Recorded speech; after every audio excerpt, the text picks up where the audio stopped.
그냥 봤을 땐 이거 T5 아닌가요? 같은 반응을 부르는 오늘의 주인공 T람5 되시겠다.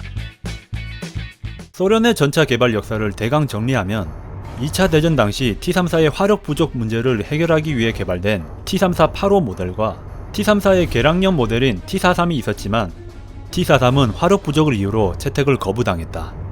그래서 결국 T-43의 포탑에 85mm 포를 얹은 후에 그걸 그대로 T-34에 올렸던 것이 바로 T-34-85였다. 이렇게 급한 대로 화력 부족을 땜빵한 후에 T-43을 베이스로 한 번 더 전차를 만든 것이 T-44 전차다. 하지만 T-44가 등장한 시기에는 이미 85mm도 부족하다는 평가를 받았고 2000여 대가 생산되었지만 단 한 번도 역사의 주인공이 되지 못한 채 2차 대전 후 퇴역하게 되었다. 그 후 다시 T-44를 기반으로 한 100mm급 전차가 개발되었고 그게 바로 오늘의 주인공 T람5의 원형인 총 생산 대수가 10만 대라는 경이로운 물량을 자랑하는 T55였다. T55 전차는 일단 카탈로그 스펙상으로는 전면 200mm 경사장갑에 100mm 폭, 최대 속도 48km에 최대 항속거리 500km, 화생방 방호 시스템까지 갖춘 전차가 구조는 무지 단순해서 가격이 엄청나게 저렴했던 나올 당시에는 그야말로 깡패였던 1세대 MBT였다. 그렇기에 이 스펙에 눈이 돌아간 나라들은 돈이 되는 대로 T55들을 닥치는 대로 질러댔고 그 나라 중에는 중동 국가들도 대부분 포함되어 있었다. 그 후에 터진 중동 전쟁에서 아랍연합군의 주요 전차는 이 T55였고 이스라엘은 미국제 제1세대 MBT였던 M48을 들고 무쌍나무를 벌이면서 3차 중동 전쟁에서 거의 1000여 대에 가까운 T5, T6을 파기함과 동시에 이집트군이 후퇴하면서 남긴 900대의 T55를 그야말로 새삥 그 자체인 상태에서 노획하게 된다. 순식간에 900대라는 엄청난 양의 전차를 공짜로 얻은 이스라엘은 이들을 그대로 T란 전차로 명명하고 사용했지만 정작 쓰다 보니 심각한 문제가 있었다. 바로 T55가 이스라엘의 상상을 뛰어넘는 초저스펙 전차라는 사실이었다.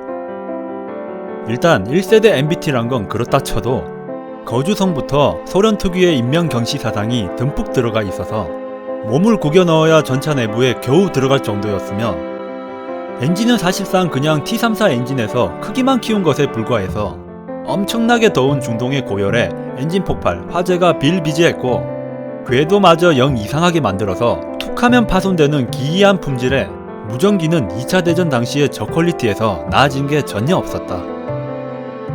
그리고 제일 중요한 포마저 쓰레기 수준이라서 저퀄리티의 사격 통제 장치와 맞물려서 M60 패턴이 1500m 정지 목표 명중률이 75%였는데 T55는 1500m 정지 목표 명중률이 46%밖에 안 되는 그야말로 무엇을 생각하든 그 이하를 보여주는 경악스러운 성능을 보여주었다. 처음에는 공짜 전차라고 좋아하던 이스라엘은 실험을 진행한 후에야 깨달았던 것이다. 그들은 사실 폐기해야 마땅했던 쓰레기들을 좋다고 가져온 셈이었다. 하지만 그냥 폐기시키기에는 너무 많아서 어떻게든 활용하고 싶었던 이스라엘은 문득 총체적 난국을 극복할 아이디어를 떠올렸다. T55의 허접한 부품들을 서방제 부품으로 갈아치우자. 그야말로 개조로 먹고 산 나라만이 할 수 있는 비범한 생각이었다. 우선 간단하게 T55의 기관총과 무전기를 미국제로 바꿔 치워버린 후에 더럽게 안 맞고 맞춰도 관통을 못하던 100mm포를 전차 역사에 길이 남을 베스트셀러포 105mm M68 L7포로 갈아치워버렸다. 참고로 이 M68포는 미국제 전차인 M60 패턴에 달렸던 물건이었다.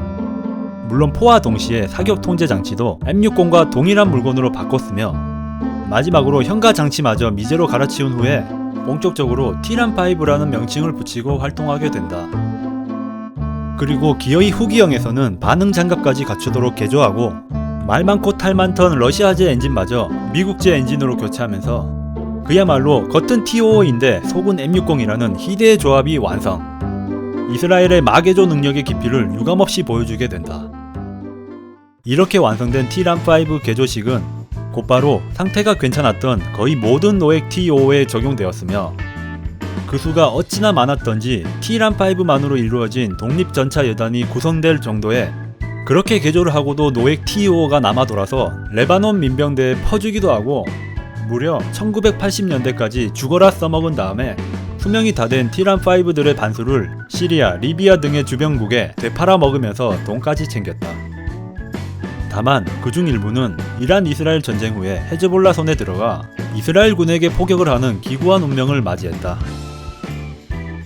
이스라엘에서 1980년대 초까지 쓰인 티란 전차들은 노후화 및 시대의 흐름으로 인해 거의 모두 퇴역할 시기가 왔지만 역시 우리의 이스라엘은 기대를 저버리지 않고 팔고 남은 이들마저 한 번 더 재생시켜서 포탑을 드러낸 후 그 여유 중량을 전부 장갑으로 떡칠하여 방어력만큼은 세계 정상급으로 손꼽히는 아크자리트 APC로 개조하는 위험죄 없는 짓마저 버리게 된다. 마지막으로 한 가지 더 설명을 하자면 티란 전차들 중에서 티란5가 워낙 유명해서 그렇지 사실 티란이라는 이름은 당시 노획된 거의 모든 소련 전차에 붙은 이름이었다. 티란 시리즈를 정리하자면 티란1 무게조 T54, 티란2 무게조 T55, 티란3 무게조 T62, 티란4 사통장치 및 구동부를 개조한 T54, 티란5는 오늘의 주인공으로서 후기용은 블레이저 반응 장갑을 장착 가능했고 티란6는 사통장치 및 구동부를 개조한 T6이었다. 특히 티란6는 개조를 통해 원본인 T6보다 더 공격적이고 높은 기동력을 지닌 전차로 다시 태어났으며 소련은 한창 생산 중이었던 자국의 T6 전차를 뛰어넘는 마개조 T6를 목격하는 기묘한 운명을 맞이해야만 했다.